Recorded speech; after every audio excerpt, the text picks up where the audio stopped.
Item number 2. We shall now open up an order of public hearing. Staff report on the ordinances 2015-06, 2015-07, 2015-08, providing for traffic-free zones on the beach. Mr. Deneen, are you starting your conversation? Yes, Mr. Chair.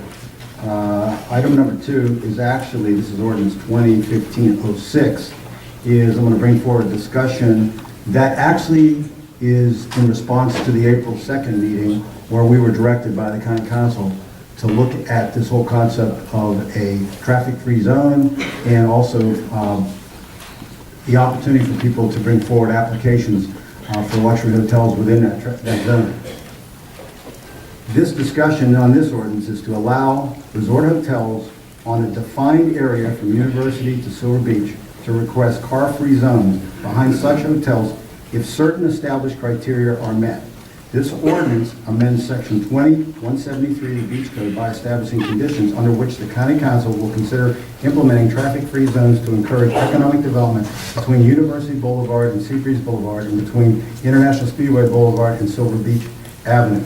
At this point, I know the council is very familiar with what's in this ordinance because it's been in front of you, it's been on the web for over a week, and you've had individual briefings. At this point, though, for the edification of the public, I'm going to ask Ms. Seaman to go through the details, and also when we finish that discussion, then if you have any clarifying questions of myself or Ms. Seaman, we'd be glad to answer. Jamie? Yes, this is Jamie Seaman, Deputy County Attorney. Section 20-173 of our Code of Ordinances authorizes vehicles on the beach and provides for traffic-free zones. Subsection C previously was listed for another purpose. We have repurposed it for providing the criteria that council wanted to describe the proposed traffic-free area and the conditions under which council would consider removing cars from the beach. It's described as University Boulevard to Seabreeze Boulevard and from International Speedway Boulevard to Silver Beach Avenue. The conditions are that a beachfront property owner must redevelop or construct an internationally recognized luxury brand resort franchise. They must have an international centralized booking system, multilingual customer contact center, and global divisional brand support. That council's request for that was to provide additional name recognition and to assist the ad authorities for additional contacts out into the international community. The next criteria is that they must provide for off-beach parking. Council's request was that it be 1 for every car if the parking is on the east side of A1A and 1.5 spaces to replace one vehicle on the beach for anything that's on the west side of A1A. That comes from the Kinley Horn study that was done when the county originally took over the beach, when we analyzed how many cars could park on the beach. That study indicated that people park approximately 15 feet apart when they park on the beach, not 10 feet as is a standard parking space. Over the years, the county has done flyovers on Memorial Day weekend, which is our busiest weekend of the year, and we have been able to verify that that is pretty much the standard. We have had busier, we have had much lighter, but generally in a mile, 5,280 feet, you can count 350 cars. In order to make sure that the public has access, the developer would have to replace parking and include doing walkover. Any proposal cannot obstruct an area that would have vehicles remain on the beach. This was intended so there would be no free riders. Someone could not propose an area directly in front of their hotel, but block an area farther down within this zone and allow someone to get cars off the beach in front of their property just merely by operation that the vehicles couldn't get there. The county is going to require that the parking be conveyed either in fee simple or an exclusive, perpetual, non-revocable easement. We believe that either of these is a mechanism that's sufficient to protect the public's interest. And in order to address the issue of whether or not this is a private beach, which we have been defending for 30 years here in the county attorney's office, Mr. Eckert has been, that this is a public speech. We believe it to be a public speech, but so that there is no debate whatsoever. We are requiring the property owner to dedicate the beach in front of the property to the county for the benefit of the public. And those were the criteria under which you would consider whether or not to provide for a traffic-free zone in front of the development.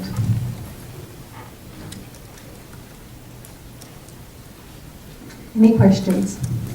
Thank you for that. All right, is there any questions of the council? Mr. Daniels? Yes, Jamie, I've got a couple of questions. This would not prohibit us from considering taking cars off the beach in any other section of the beach, would it? No, sir, it does not. It does not limit your police power anywhere else. So, say Ormond Beach or the shores, it would still take 5 boats to get cars off the beach in those areas, and that could be done. That could be done at any time. And even in this area, it would come before the council, and it would take 5 boats to get cars off the beach, even if one of these projects were to come forward. Yes, sir. All right, thank you. Mr. Chair, if I can add to Mr. Daniels' comment. Mr. Daniels, the thing that was probably distinguishes this is, in talking with all the other council members, this would be the area where we would promote the idea. So we would actually be promoting the idea of resort hotels in this area with the understanding that when we promote it, we would definitely consider it. Doesn't mean you approve it, but you definitely would give it consideration. Other areas outside of this don't necessarily have that same welcome mat out for them, and there's not, I would believe, the same understanding that we would review those. I believe that by doing this, we're signaling to people in this zone, specifically, we are encouraging it, and we will definitely review it. And I believe in my discussions with the other council members, that is what they believe they were doing when they approved this. Is that, it's an important caveat. I can understand that it is aspirational, certainly, but from a legal point of view, we could consider resorts outside of this area. Yes. The shores would have property that where resorts might be developed that would be of that caliber, and indeed it has one, it has the Shores Resort. And we do need to include those and perhaps consider getting cars off the beach for other reasons. There are other reasons to do it, and I'm glad to see that we're not tying our hands in that regard. But we are, I guess, promoting this particular area as a place where we would do this type of thing. I think that's good. I think that is this is the area where the hotels are likely to locate, certainly.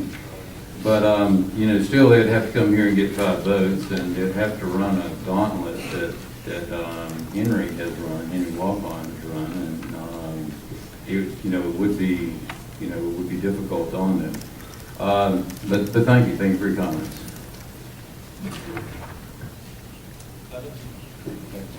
Anything else, Mr. Lee?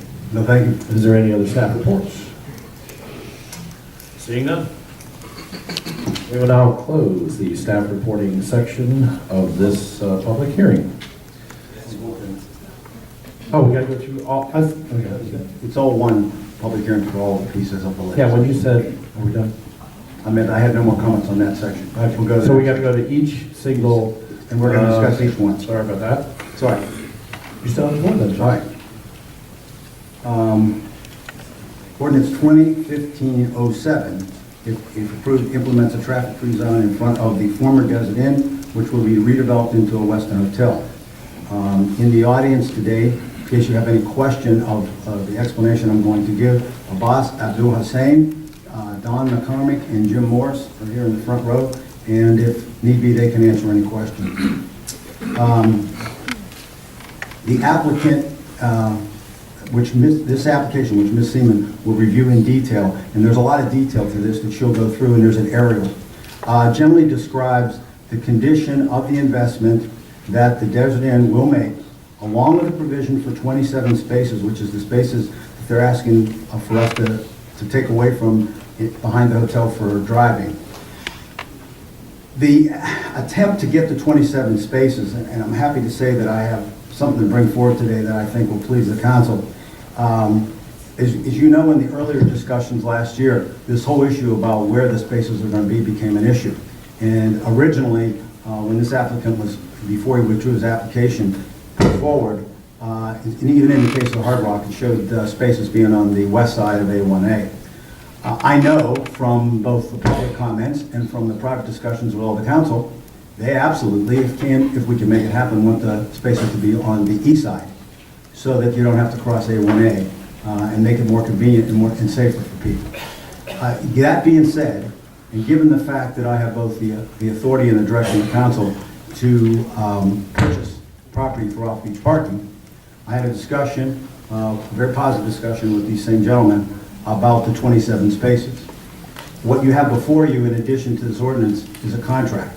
And what this will allow is, they will give the 27 spaces, I'm happy to say, next to their building and the extra property they own, that they will give us those spaces as part of this, and they will be required to give us the money, which we calculated is about, in addition to the value of the property, is about $7,000 a space to develop those spaces. That leaves the remainder of that property, which is fairly large. It's less than an acre though. What I talked to them about, negotiated, was an opportunity, which you'll have before you, to purchase the remainder of that property at below market. They were willing, and I mean this was generous on their part, they were willing to sell this at no cost, no profit, but for what they paid for it, which is below market of what we're paying for property today. Because this property is probably worth $300,000 to $500,000 more now than when they purchased it. They're willing to sell us that property. The Sheeman will go through this. The remainder of that property, they have about $2.4 million in it, and I think it comes out to about $1,779,000. And she'll walk you through that. I think the issue here is not only will you then have your 27 spaces, which I think the council always wanted on the ocean front, right adjacent to where you took the parking spaces, but with this additional property, it will have closer to 150 spaces in an area that we specifically would want those spaces to be. I will tell you that if this property had been available at the time you had given us direction to look for property, this would have been, if not the number one, at least the number one or two properties that we would have gone after to buy because of its strategic location.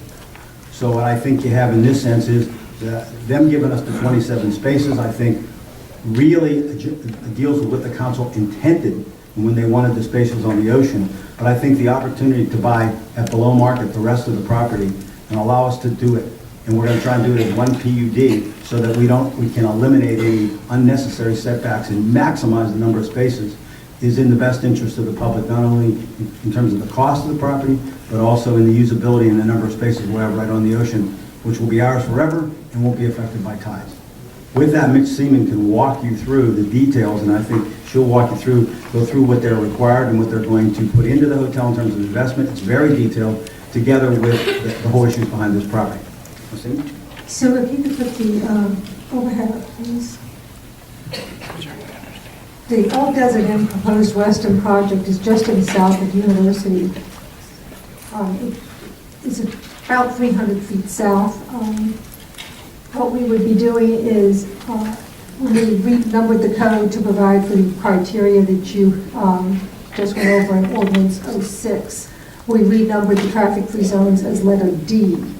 D currently has 6 traffic-free zones. We would be adding a 7th traffic-free zone that would start from a point 300 feet south of the southerly extension of University and extend 410 feet. So it would cover what you're seeing as the red area on the overhead, which is the actual Desert Inn project.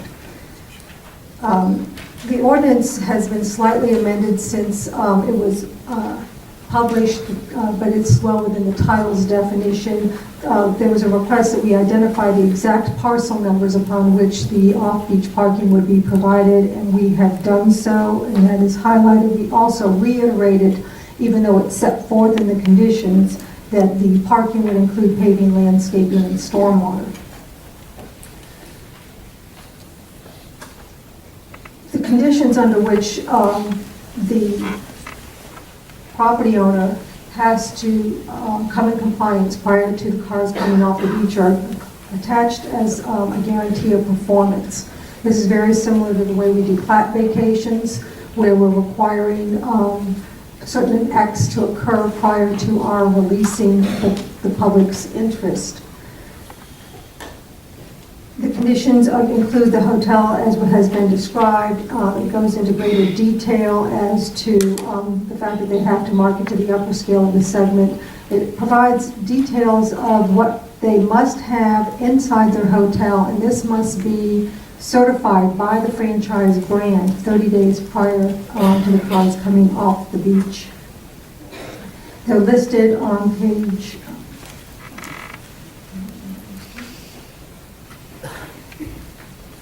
on the third page of the attachment. My pages are not numbered. But it includes an upscale dining facility and all the amenities you would expect if you were to go to an upscale resort. The criteria have to be hit. The property has to be in compliance by May 7th, 2017. They're going to be recording fees simple to the portion of the parcel that applies to the 27 spaces. And as Mr. Deneen stated, we were also able to negotiate a purchase for the remainder of the building. As you can see in this stretch, there's very little vacant property. It is one of the few vacant pieces left, and Mr. Abdul Hussein was able to purchase this just before council authorized us to begin buying off-beach parking, so it was off the market by the time you had suggested we start acquiring. They will be selling it for $40 a square foot gross. The last property that the council bought was the Strand piece in Daytona Beach Shores. You paid $42.59 a square foot, so it is below the market value of what we're paying right now. In valuing the parking spaces and the development costs, we ran the numbers a number of different ways. Ms. Connors has periodically told you that it takes between $22,000 and $24,000 a parking space for the land and the development on the beach. We valued these at $23,000 a parking space. So we netted the purchase price to $1,779,000. We've also agreed to jointly develop this property with the city of, with the applicant through the city of Daytona Beach with a PUD. The intention behind that is when you normally do a development, you have setbacks, you have landscaping requirements. When you have two separate properties, if we come forward as a joint development, we will not have setbacks and landscaping, so we will be able to retain about 30 feet that can be used as an additional row of parking. So we will be able to maximize the parking, both on their property and ours. So we think that is in the best interest. So we will be, if you approve the contract of purchase, we will be executing a joint order of consent to move forward with the PUD with the city of Daytona Beach, and we will be expeditiously developing this piece of property for public parking. Any further discussion on that, Mr. Denny? No, you can ask if you have questions of Jamie and I to clarify, or the applicant is here if he needs to clarify any questions. Okay, and Mr. Daniels. Thank you, Mr. Chairman. Again, I really would like to thank Mr.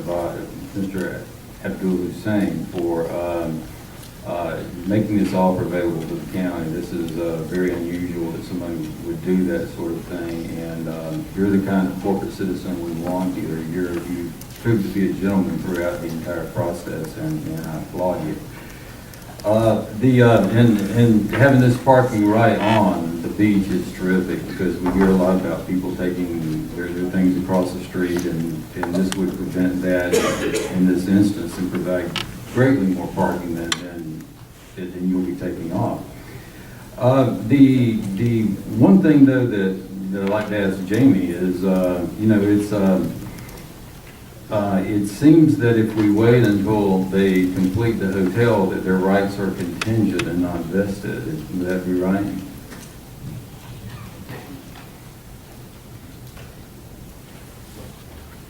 You place me in a difficult position. I'm not sure that I would agree with you on that. I think that I could possibly argue vested rights on their behalf. And I understand, we're both lawyers and we both read case law a little differently, but I do believe that I could make a tolerable argument to a court that they have vested rights. And I could too. But my point was this: is that is not really that they're not vested. Is that they are they're doing all this for us, and they're running some risk. They are running some risk, yes, they are. That was really my point. It wasn't that, you know, that they don't have anything, it is that they are running some risk, but they're doing a lot for us. And I think the council and everyone else should take that into consideration, that these people have been absolutely terrific to us.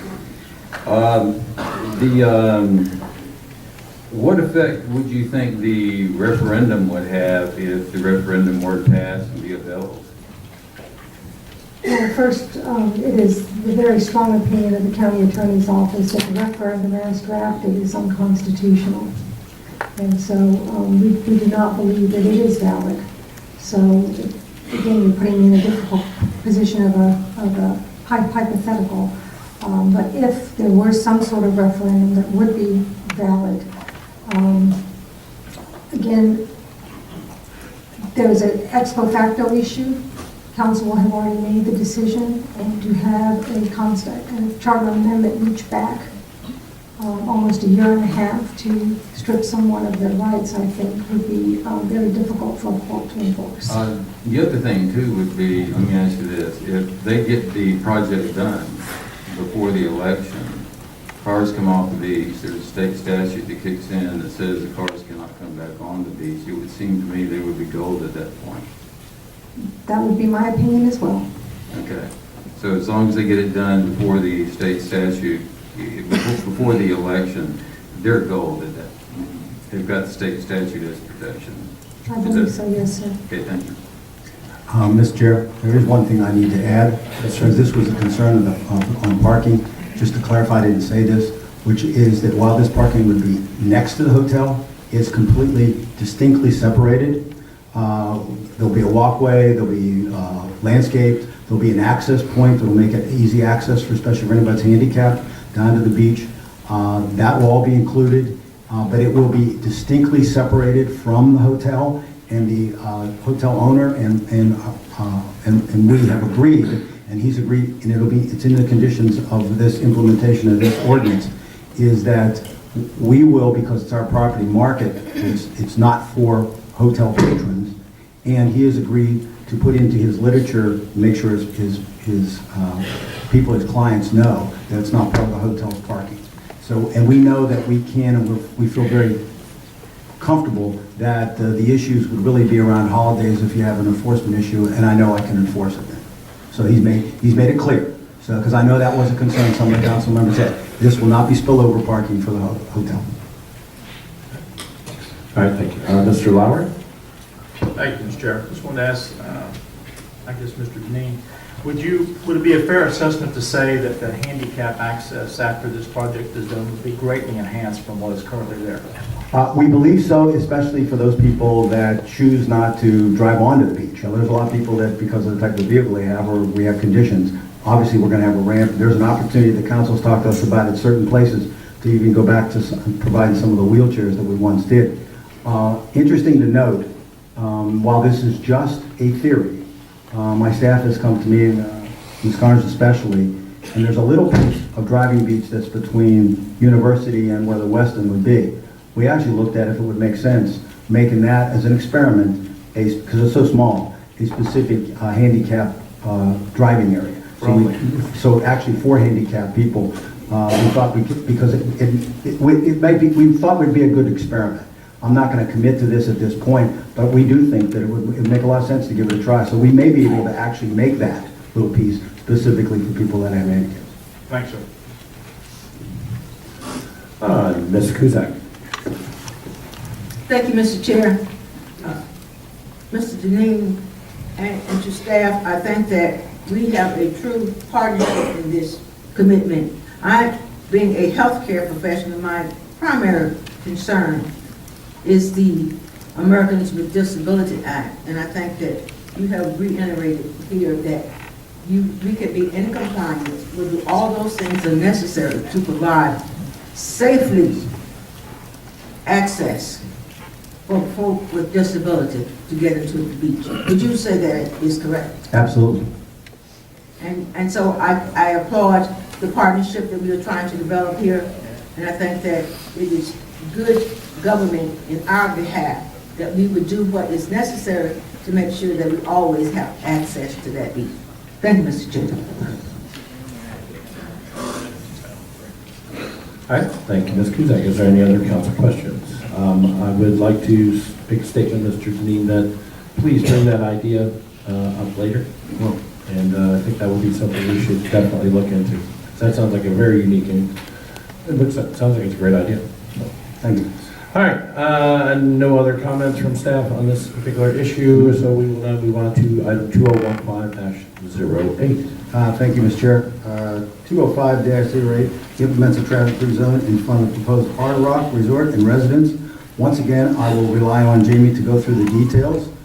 In general, the Hard Rock agrees to meet the same criteria as the Desert Inn. There's some minor changes, but they really don't affect the quality of the hotel. Once again, the issue is the parking. In their case, they need to provide 60 spaces.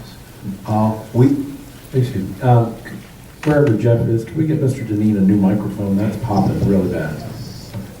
I'm sorry for the interruption, but it does interfere. All right, thank you. I should mention that Mr. Glenn Storch and Mr. John Ott are here from the Hard Rock. If you have any additional questions on their application. The issue, once again, on the 60 spaces is where? We looked at different options, input a potential parking garage option where there was in the parking garage, another one across the street where they have property, which is what they would prefer to do. I got the message loud and clear from the council that whatever we can, let's try to make this parking on the beach. Therein, they agreed, they acquiesced, and agreed to provide 60 spaces. It's about 1,800 feet south of the current, where the Hard Rock would be built. It's at Wisteria. We already have 23 spaces there from a previous agreement on moving the Lennox approach. This would add another 60. Those 60 and those 23, you got 83 spaces right there, which constitutes a significant parking lot then. That is a place where we do believe, especially now and especially into the future, we're going to need additional parking. Hold on. Okay. What we talked to the Hard Rock people about was the possibility of buying the remainder of that parcel. Now that parcel is very large, and it's a large remainder of property. They did not have an interest in selling that property, and I think understanding the nature of that property and the amount of oceanfront they have, I understand why. But they were sympathetic, and they are in the discussions, I will say, with another property owner of a piece of property. It's actually north of where the Hard Rock would be, and it south of where the Hard Rock is. South of. So can you please put the map? Oh, they'll go into the details. Point is that there's another piece of property Jane will describe that they're in discussions with on a piece of property that we ourselves was interested in, but were never able to acquire. If they acquire that property, they are willing, in this agreement, to give us sort of first right of refusal about moving our 60 spaces with the paving, has to come with it, the cost of development, to this location if we will purchase the remainder of the property. And then Jamie will go through the details. Right. Ordinance number 2015-08 would add a new no driving area of number 8, which would begin 2,205 feet south of the southerly extension of International Speedway Boulevard and extend for 906 feet. That would be what is in front of the Hard Rock project, which is just to the north of the old Lennox approach, moving down south. As Mr. Deneen stated, when the council vacated the Lennox approach, it was a very similar process where you said that you would vacate it under the condition that they build the parking. They identified the Wisteria property. They constructed the parking, and in fact, approximately 3 weeks ago, the county engineer signed off on that piece of property, and that parking is now available. Based on that, the Lennox approach is now vacated, and they have begun construction on their seawall. The Hard Rock project has probably gotten the most press on all of this because it is a little bit larger and it's had a couple of additional challenges. when we were looking to identify a location for parking, they agreed to provide additional parking next to the wisteria, which would be the 60 spaces. We have been working diligently with the principals to the Hard Rock, and they have tried to meet the same criteria that the Weston project did, which was to have a piece of property that we could acquire with the remainder and have a much larger parking lot. That would be the property that's identified in red on the overhead. The difficulty in the negotiations is that the principals are in the Mariana Islands. So negotiations, it's a day or two before we hear back and forth from them, and we believe we'll be able to consummate a contract shortly, but we were not able to do it in the short time frame that we had. So the way the ordinance is drafted is we've identified the property next to Wisteria, that they would put in an additional 60 parking spaces, or in the sole discretion of the county council, if they are able to get this property just to the north of Silver Beach under contract, they will provide their 60 spaces on that parcel and then give us the opportunity to purchase the remainder at or below cost. If that happens, then I would be bringing that contract back separately, and then we would be making the decision that that would be the location of the parking as set forth in the ordinance. But regardless, there will be oceanfront parking, and they will replace the 60 parking spaces. I think the basis here is that the decision you make today is based on the fact that the 60 parking spots, and Ms. Seaman already went back and identified in the ordinance the parcel numbers. That's the decision. You know you will get the 60 spaces. What she's saying is they plan on giving us an option if that comes to fruition. But you will have the 60 spaces on the ocean, which I believe was part of also, one of the main conditions that people wanted was they really wanted on the ocean if we could get it. I won't have the issue here that I might have had with the Weston about people using it for overflow parking because it's not next door. So we don't have the same issue there. I am very comfortable, though, I won't have a problem with the Weston with the way they're going to manage it.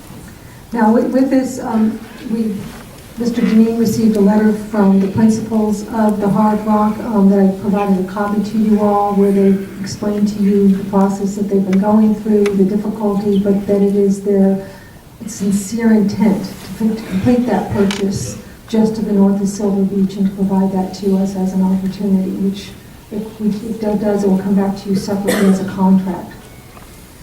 The criteria for opening up the Hard Rock are very similar to the Weston, a little bit different description in their franchise agreements as to the type of restaurant, but definitely meeting the quality that you would expect in an international resort.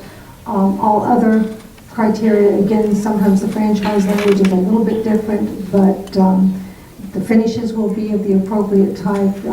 Hard Rock specifically has a provision that says that it must be wood, glass, steel, or stone, so there will be no plastic in their finishes.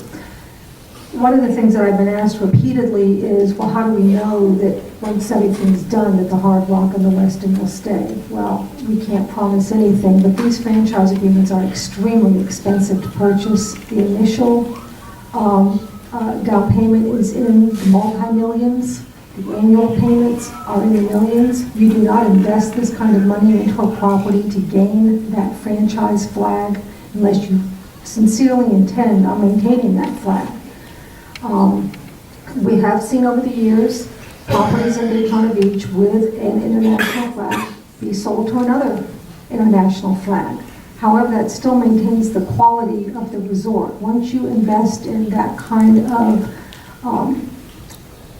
room size, room style, the furnishings, the finishings in the property, that creates a market, a separate market, that if someone comes in and buys it, it might not be Weston in 20 years, but it might well be a high-end Hilton. It might be one of the IHG Crown Plazas, because that kind of investment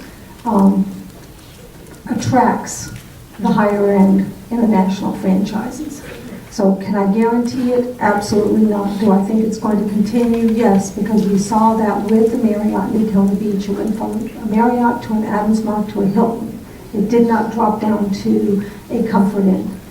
Because once you develop that kind of hotel and put those finishes in, that's the kind of buyer it's going to attract.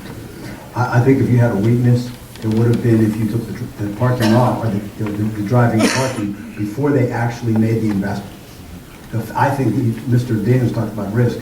I think the risk that they take is that has to all be signed off before this activity ceases. And that list is pretty inclusive. And obviously, we're going to hold people to public meeting, we're going to hold people to the criteria that we established. I think that is the greater risk, and I think that they're willing to take that risk because they're going to come through. And as Ms. Seaman said, you're not going to make that investment and not keep it, at least for the life of the franchise.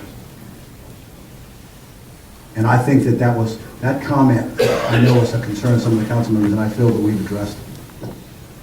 So those are the three ordinances in the contract that are before you at this point. We can, if there's any more questions of me or Mr. Green, and then you can have the public speak.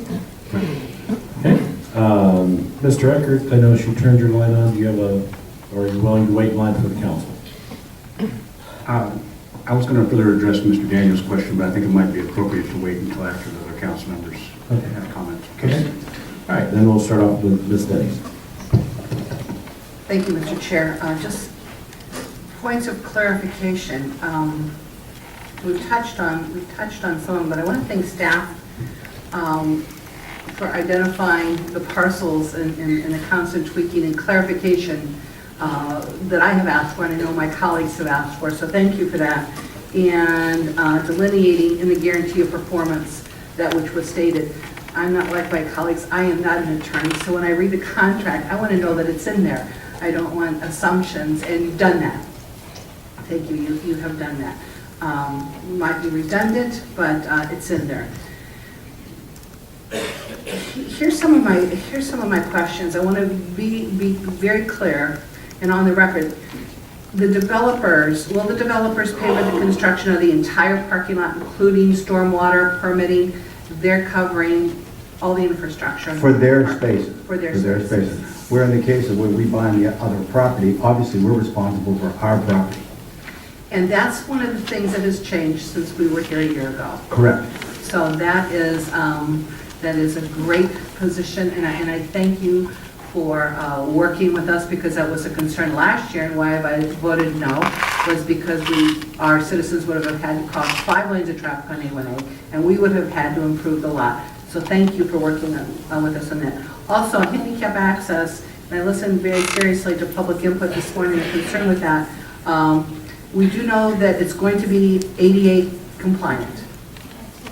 The Absolutely. access ramps will be 80. And let's talk a little bit about wheelchairs for the sand. Is this a time to be asking the developers this question, or are we going to do this after public input? What's the protocol? I actually believe that issue is a county issue. And to be honest with you, should you move ahead with the ordinances and vote to be that way so we now know what property we have, I will tell you right now as county manager, I think that that's an obligation that we have if we're going to do it on the beach. And I do think where you have parking lots, especially those that have ramps attached to them, that if we're going to do something, that's the appropriate place. Because you have to have a place to store these and put them, and they have to be able to be accessible. So what I would suggest is, if the council moves forward with that, then we could be tasked with coming forward with a plan for the beach in general. Well, what if we were in a position where a developer would offer to donate chairs? And I'm not just talking Daytona Beach area, because the beach is not all about Daytona. I'm also looking at Southeast Volusia and some of the other handicap access ramps that we have. So while we're talking on this issue, I want to be clear today that it's going to encompass all of the access, all of the rest, because we used to have them. We've talked about this months ago. Right. The issue, though, is honestly, we can work on providing it, but there has to be an equal balance in terms of the public on how they use them and don't abuse them. In other words, because there's ways of bringing it back to where it was when you're done with it. We can look at that, and I would say, Ms. Denny's, that what we probably ought to do is, I think that when I say I think it's our responsibility, that doesn't mean that I'm not willing to ask the business community in general, okay, to make that kind of contribution, because I think it behooves everyone that has interest in this county, especially along the beach, to be part of the support system for handicapped people. And so, you know, we could challenge the community to see if they wanted to step up. And I think sometimes when you're asking people to provide something that's a one-time cash outlay, that's a lot different, as you know, when we try to get people to ever consider doing something on an ongoing basis. So I would say that what I would suggest is if you move forward, is you challenge us to come up with a plan and we look at it for the whole beach.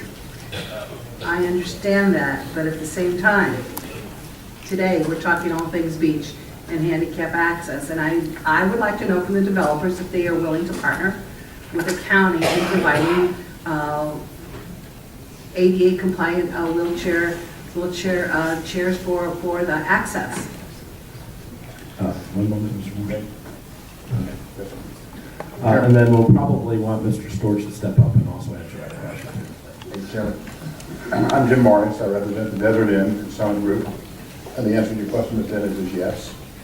From the standpoint of the wheelchairs, we would use the chairs the county already has designed. And they have acquired some, I know, they're specialized. And you've got some issues about security, but what we would do is contribute those to the county in relation to the off-beach parking that's being provided in relation to the facility that we're working on. So as you know, when you create a parking lot, you have a required number of handicapped accessible spaces. And the way those chairs customarily would work, I think, is probably with people who use their regular wheelchair to go down an ADA approved ramp, which is a part of the request, and use the beach chair when they got to the soft sand.